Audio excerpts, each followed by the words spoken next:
रहीम अस्सलाम वालेकुम। क्या हाल है आप सबका? होपफुली आप सब ठीक ठाक होंगे। ये मैं बना रही हूँ नमकीन लस्सी दही वाली नाश्ते के लिए।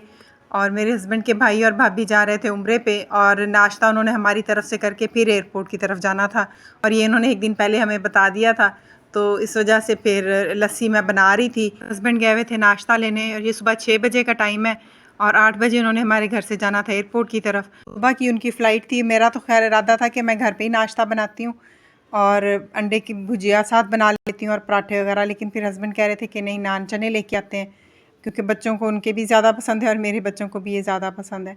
और बस फिर वो नान चने और पूरियाँ लेके आए थे, और बस मैंने बर्तन लगा दिए थे सारे। सुबह 6 बजे नान चने मिलना भी थोड़ा लग रहा था कि शायद मुश्किल होगा, लेकिन नाश्ते वगैरह की फिर मैं वीडियो नहीं बना सकी, ज़ाहिर है फिर मैं भी बिज़ी हो गई थी। बस उनको नाश्ता करवाया, चाय बना के दी है, और उसके बाद फिर वो बस रेडी होके चले गए थे, और हस्बैंड उनको एयरपोर्ट छोड़ने गए हुए थे। और उस बाद में बच्चे फिर ज़ाहिर है समर वेकेशन है, और थोड़ा बहुत पढ़ते भी हैं, और साथ थोड़ा बहुत उनकी गेम्स वगैरह भी चलती हैं।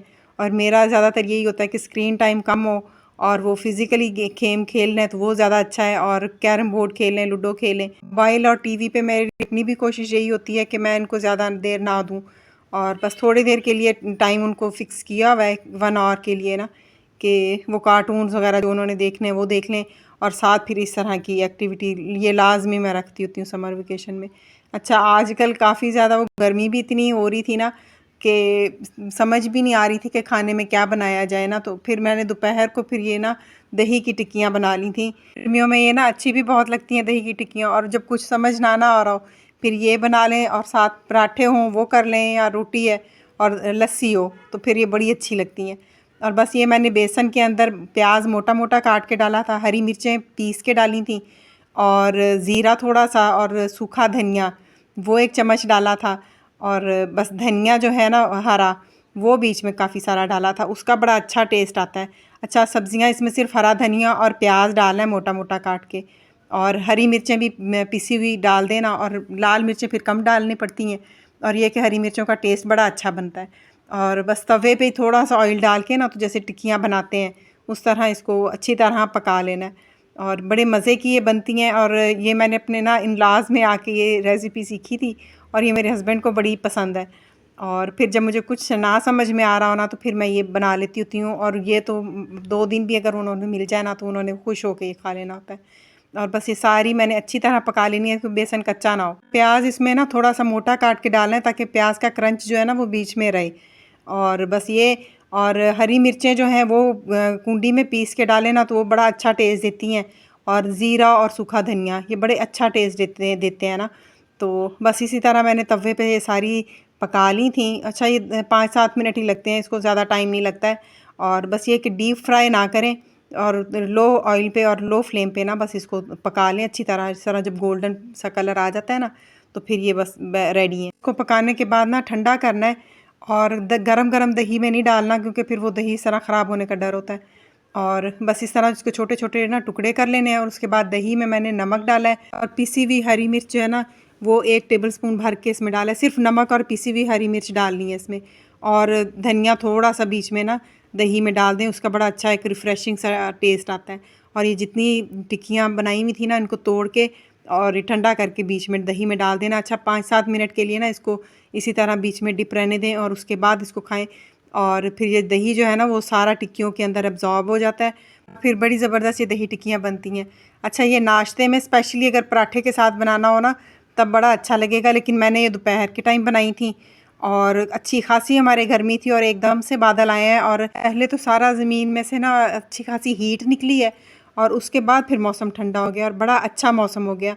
और 4-5 दिन से अच्छी खासी हमारे ना धूप भी थी, और मुल्तान में तो वैसे भी अच्छी खासी गर्मी होती है, और शुक्र है कि अब जाके ना थोड़ा सा मौसम चेंज हुआ था। बारिश हो रही थी, तो फिर मैंने सोचा मैं बच्चों को क्रैकर्स बना दूं, और बच्चे शौक से खा लेते हैं। और जो कलर्ड वाले थे वो थोड़े कम थे, फिर वो मैंने नहीं बनाए, और वाइट वाले जो क्रैकर्स थे ना, तो ये फिर मैंने बच्चों को बना के काफ़ी सारे दे दिए, ताकि वो बारिश भी इंजॉय करते रहें और साथ साथ खाते भी रहें। और बच्चे तो वैसी बारिश में नहाते भी हैं माशाल्लाह, क्योंकि हमारे तो होती भी बहुत कम है ना बारिशें, और फिर जब होती है तो फिर बच्चे बड़ा इंजॉय करते हैं और बड़ा खुश होते हैं। जब से मैं अम्मी की तरफ से आई थी ना, ये पहली बारिश थी हमारे जो मुल्तान में हुई थी, उससे पहले अच्छी खासी गर्मी थी। ये नेक्स्ट डे है, और मैं बना रही थी मटन कढ़ाई, और फिर ये मैंने नया ना नॉन स्टिक का लेके आई हुई थी पैन, और ये मैंने यूज़ नहीं किया था तो मैंने आज निकाला है। मैंने सोचा कि मैं ना इसी को यूज़ करती हूँ, और बस इसको मैंने पहले अच्छी तरह वॉश किया यूज़ करने से पहले।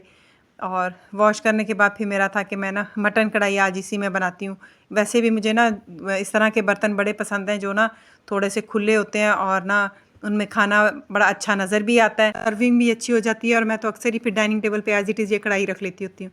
अच्छा, यहाँ पे मैंने मटन में ना टमाटर और प्याज, 3 टमाटर डाले थे और 2 प्याज और 2 लहसुन ना पूरे डाल के तो उसको कुकर में पका लिया था। 10 मिनट के लिए मैंने वेट दिया था, और बस उसके बाद फिर मैंने इसको कढ़ाई में शिफ्ट कर लिया। इसमें मैंने पिसी हुई लाल मिर्च डाली है 1.5 टीस्पून, नमक डाला है हस्बे ज़रूरत, और हल्दी डाली है 1 टीस्पून, और गोल लाल मिर्च है ना साबुत वाली, ये 8-10 बीच में डाल दी थी। इसका टेस्ट मुझे बड़ा अच्छा लगता है, और कढ़ाई में ना ये बड़ा अच्छा एक टेस्ट देती है मटन की ना। और बस ये सारा इसका पानी मैंने ड्राई कर लेना है। मटन जो है ना वो फुली कुक भी नहीं होना चाहिए और बिल्कुल भी वो सख्त नहीं होना चाहिए। इतना है कि वो नवाला रखें और टूट भी जाए, और बिल्कुल इस तरह घुला हुआ भी ना हो। ये घर के ट्री के मैंगो हैं, हस्बैंड ने सारे उतारे थे तो मैंने इनको बॉक्स में रख दिया है, और साथ फ्रूट राइपनर के ने 2 साशे भी रख दिए थे। और ये 4 या 5 दिन आई थिंक हो गए मैंने रखा है, और माशाल्लाह देखें कितने येलो हो गए हैं, बिल्कुल ग्रीन थे, और ये 4-5 दिन में ही सारे ना पक गए हैं। और बस आज मैंने फिर इनको भी चेक कर लिया कि देख लूँ कि ये पके हैं कि नहीं, और बस फिर इनको भी मैंने शॉपर में डाल के तो फ्रिज में रखा है। और उतनी देर में मेरी कढ़ाई जो है उसका भी पानी सारा ड्राई हो चुका था। बस इसमें मैंने 1 प्याली दही डालनी है, और वो मैंने अच्छी तरह से फेंट ली है। अदरक और हरी मिर्चें हैं वो बीच में डालनी है, अदरक भी बारीक कटी हुई डालनी है, पीस के नहीं डालनी। और अच्छा, दही डालने से ये होता है कि ग्रेवी बड़ी अच्छी बन जाती है, और ये है कि खटाई भी बीच में आ जाती है। और ये पानी ड्राई करने के बाद इसको डाल के ना अच्छी तरह मिक्स करना है, और उसके बाद इसको दम पे ना 5 से 7 मिनट तक रख देना है, ताकि ये जो दही का वाइट कलर है ना ये ख़त्म हो जाता है, और फिर थोड़ा सा ऑयल भी ऊपर आ जाता है, और बड़ी मज़े की ज़बरदस्त ग्रेवी बनती है। और इस तरह जैसे रेस्टोरेंट में नहीं बनती मटन की कढ़ाई, एज़ इट इज़ ये वही फ्लेवर आ रहा होता है इसमें। और बस खाने को थोड़ा सा टाइम दे के बनाए ना तो बड़ा मज़े का खाना बनता है। और बस ये साथ ही मैंने अब चिया सीड का जो मैंने मम्मी की तरफ भी बीच में चली गई और काफ़ी ब्रेक आ गई, और मैं चिया सीड वाला पानी जो है ना वो नहीं पी रही थी।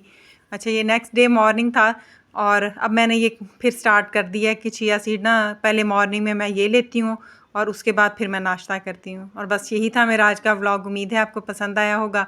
अगर पसंद आया हो तो लाइक, शेयर और सब्सक्राइब लाजमी कीजिएगा, और मुझे कमेंट सेक्शन में लाजमी बताइएगा कि आपको मेरे व्लॉग कैसे लगते हैं।